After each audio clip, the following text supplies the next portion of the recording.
काल वर्मा जी दिल्ली से। राधे राधे। राधे राधे महाराज जी, आपके चरणों में कोटि कोटि प्रणाम। महाराज जी, 2 साल हुए भगवान जी और आप श्री संतों की कृपा से भक्ति मार्ग में प्रवेश मिला। भगवान के नाम की शरण मिली। महाराज जी, शुरू में ही सुन लिया था कि कृष्ण भक्ति और कृष्ण प्रेम में धीरे धीरे सब कुछ छिन जाता है, तब उतना सीरियसली नहीं लिया।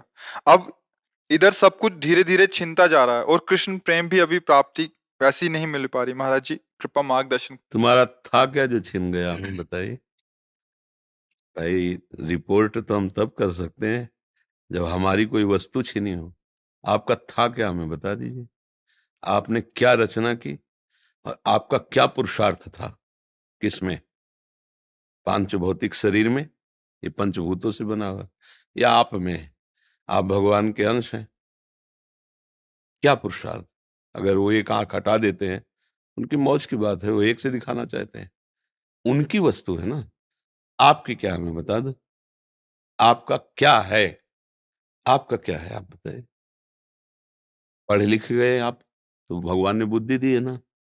बुद्धि का हरण कर ले तो फुटपाथ में कागज बटोरते घूमते। है क्या आपके पास? अब जो बात आई छिन गई, तो इसका प्रारब्ध है, आप समझो।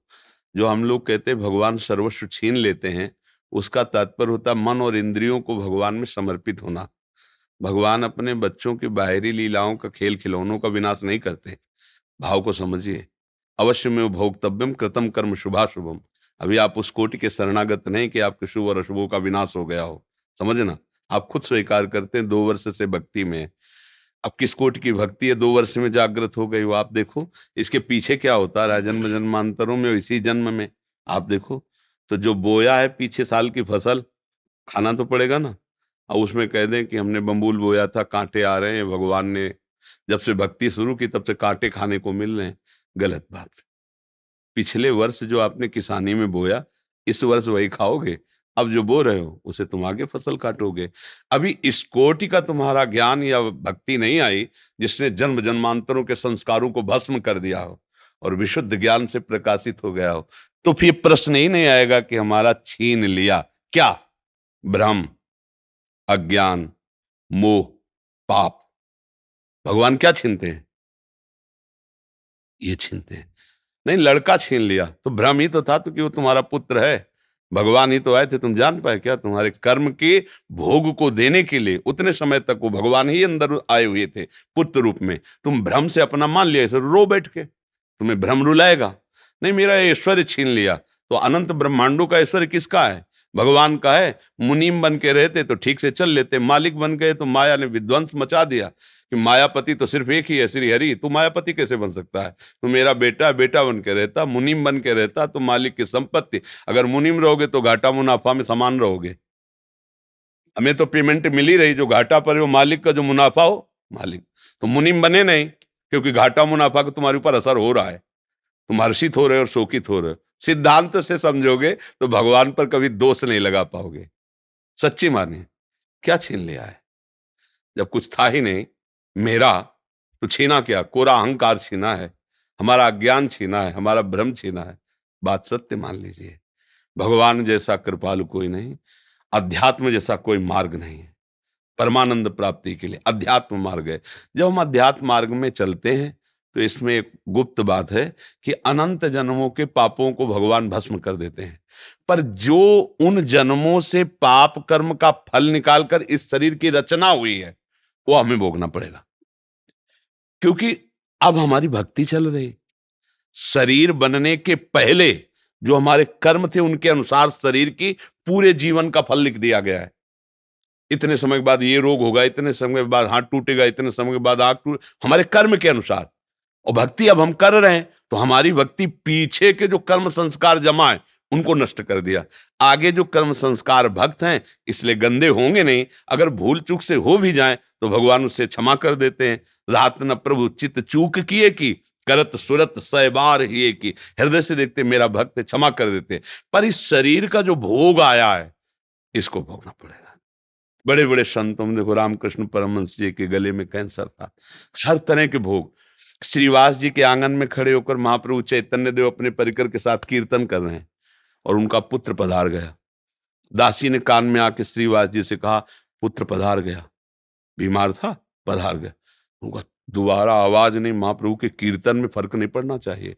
और मंजीरा जोड़ के और जोर से वो कीर्तन करने लगे, नाचने लगे। महाप्रभु चैतन्य देव रुक गए और उनका, श्रीवास मेरा मन कुछ शुष्क सा हो रहा है, कोई घटना घटी क्या? उनका, प्रभु क्या घटना घट सकती, जहां आप मंगल मूर्ति नाम कीर्तन हो रहा वहां घटना क्या घट सकती?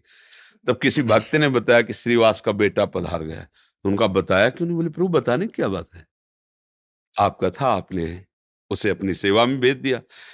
और जिस जीव को ये सौभाग्य मिले कि आप स्वयं कीर्तन कर रहे हैं और वो पधार रहा है, इसके लिए तो बड़े बड़े ऋषि मुनि याचना करते हैं। प्रभु ये कोई शोक की बात है, ये कोई दुख की बात है? ले वो आनंदित है, पुत्र पधार गया, वो आनंदित है कि उस जीव को जो सौभाग्य मिला। बड़े बड़े ऋषि मुनि ऐसी याचना करते हैं, और वो था नहीं मेरा, आपका था, आपने बुला लिया आपने। अब ये है भक्ति का रंग, इसमें क्या छिन गया? जो जीव जितने समय के लिए आए उतने समय तक रहेगा और चला जाएगा। ये शरीर जितने समय तक के लिए पहले ही निर्धारित हो चुका है, इसके बाद ये चला जाएगा।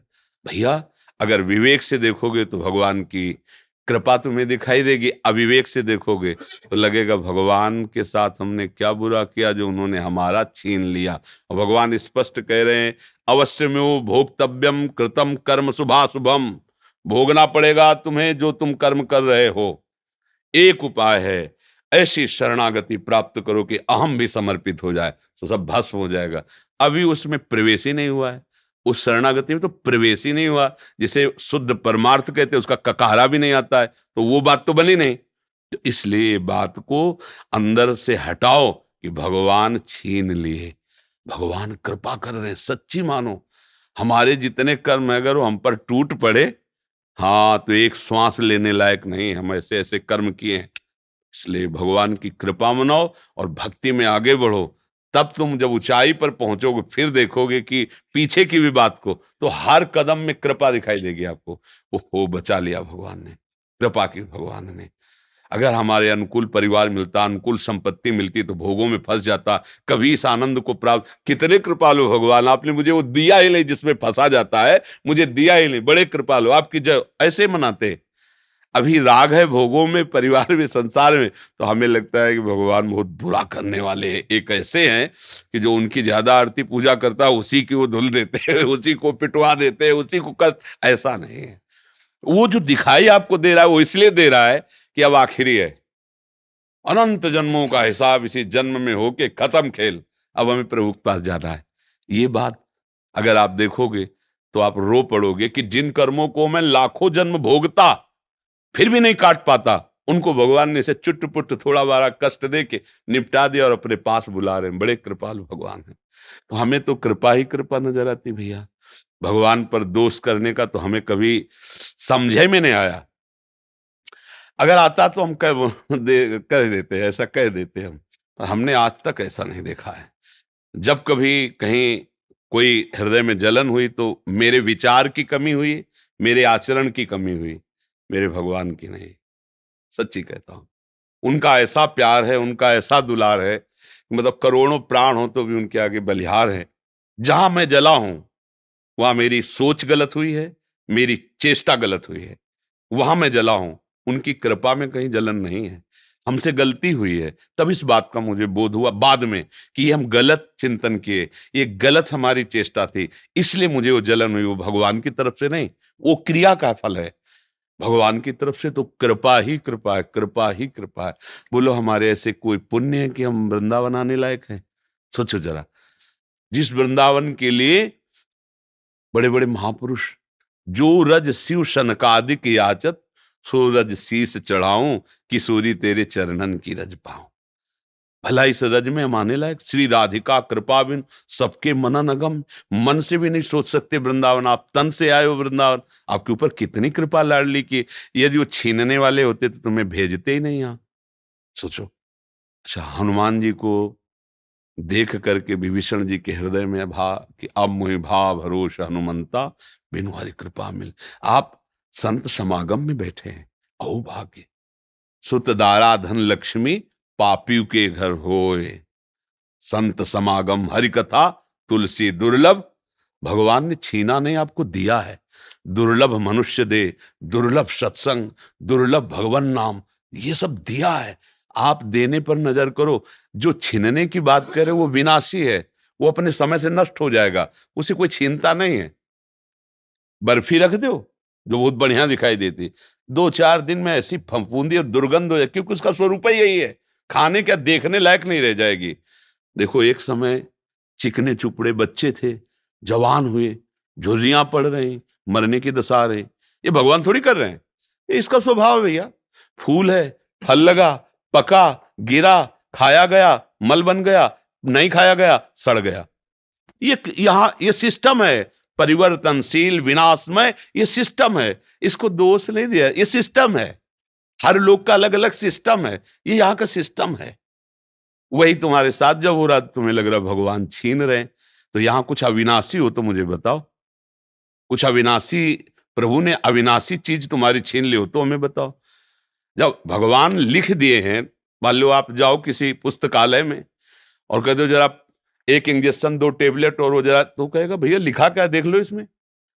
बोले पुस्तकालय, तो बोले आप मांग क्या रहे हो, औषधालय जाइए आप, इसमें भगवान ने लेबिल में लिख दिया है दुखालयम अशाश्वतम, दुखालय और नाशवान। अब भगवान ने क्या छीना है भैया, इसमें लेबिल लगी हुई, पहले पढ़ो। जहां तुम आए हो इसका नाम मृत्यु लोक है, इसमें दुख ही दुख है, इसमें सब कुछ छूटने वाला है। अब तुम पकड़ के बैठो कि हमारा ना छूटे, तो आज तक कोई ऐसा नहीं रहा कि जिसका पकड़ा हुआ कुछ बचा हो, सब छूट गया है, शरीर भी छूट गया है। क्या मिला? नाम, परम धन राधा नाम। कबीरा सब जग निर्धना, धनवंता नहीं कोई, धनवंता सोई जानिए जाके राम नाम धन, राधा नाम, कृष्ण नाम, श्याम नाम। तो भैया आपको प्रभु ने दिया है, वो दाता है, वो लेने वाले थोड़ी हैं। भूल से सरकारी संपत्ति पर कब्जा कर लो और जब सरकारी पार्षद आके छुड़ाए तब आप गाली दो सरकार को, तो भाई देखो तुम्हारी भूल है, माफीनामा तुम्हें लिखना चाहिए। सरकारी जमीन पर कब्जा किए हो और इसके बाद जब छुड़ाने आ रहे हैं तो आप गाली दे रहे हो, तो गलती आपकी हो रही ना। ये सब कुछ सरकारी है, भगवान का है, सेवा के लिए मिली ये गाड़ी बंगला, सेवा के लिए मिली। भगवान की सेवा कर कर, परिवार की सेवा करके अपने ऋण से मुक्त हो जाओ और भगवान को प्राप्त हो। अब मान लिया अपना और चाहते हो कि अविनाशी बना रहते हैं, अब कुछ अविनाशी नहीं भैया, सब धोखा ही धोखा है। अगर कोई आप प्रमाण दो कुछ भी अविनाशी हो तो बताओ। भगवान भी अवतार लेते हैं तो समय के साथ अंतर्ध्यान हो जाते हैं, समय के साथ, समय जितना लेके आए उतना ही। जब भगवान नहीं ज्यादा रुके समय के आगे प्रगट अवतार में, तो हम तुम कैसे आशा करें कि भैया जरा हमें संजीवनी मूर्ति चटा देना, कि हम थोड़ा नहीं, जितनी आयु है, छठी राव के अंक जो विधना ने लिख दिए, छठी राव के अंक, राई घटे न तिल बढ़े, रहुरे जीव निशंक। यहाँ जो होला है वही होगा। तुम राधा राधा जपो, धर्म से चलो, जो साथ है उनको लेके चलो, जो छूटते जाए जय श्री राधे, आगे बढ़ो। ये महाप्रस्थान लीला है। अगर यहाँ पकड़ के बैठे हमारा लड़का, हमारी पत्नी, हमारी संपत्ति, हमारा शरीर, हम विद्वान, हम धनी, तो बाद में रोने के सिवा हाथ कुछ नहीं लगेगा, क्योंकि ये सब तुम्हारा ना था, ना है, न रहेगा, पक्का किसी का लगे ऐसा होगा। शुद्ध बात समझ लोगे ना तो आनंदित हो जाओगे। और नाटकबाजी से इसका हल होना नहीं है। नाटक में नाटक क्या, गंदी नाली के पानी से हाथ धोगे तो पवित्र थोड़ी हो जाएंगे। माया का नाटक चल रहा है। मैं और मोर तोर तय माया, एकमात्र भगवान है, दूसरा कुछ नहीं, माया ही सब कुछ ऐसा दूसरा दिखा रही। भजन करो, माया का नाश होगा तो आप खुद समझ जाओगे कोई नहीं, आप सत्य स्वरूप भगवत स्वरूप हैं। आप कोई मनुष्य नहीं हैं, आप कोई जीव जंतु नहीं है, आप भगवान के अंश अर्थात भगवत स्वरूप हैं आप। बस यही तो भूल गए, और यही याद आ जाए तो अभी मस्त हो जाओगे, अभी आनंद आ जाएगा। कोई था नहीं, कोई है नहीं, कोई रहेगा नहीं, एक ही था, एक ही है, एक ही रहेगा, बात पकड़ लीजिए। दूसरा तुमने जो माना है तुम्हारा भ्रम है, इसलिए तुम्हें रोना पड़ेगा, भयभीत होना पड़ेगा, दुखी होना पड़ेगा, यही तो हो रहा है ना।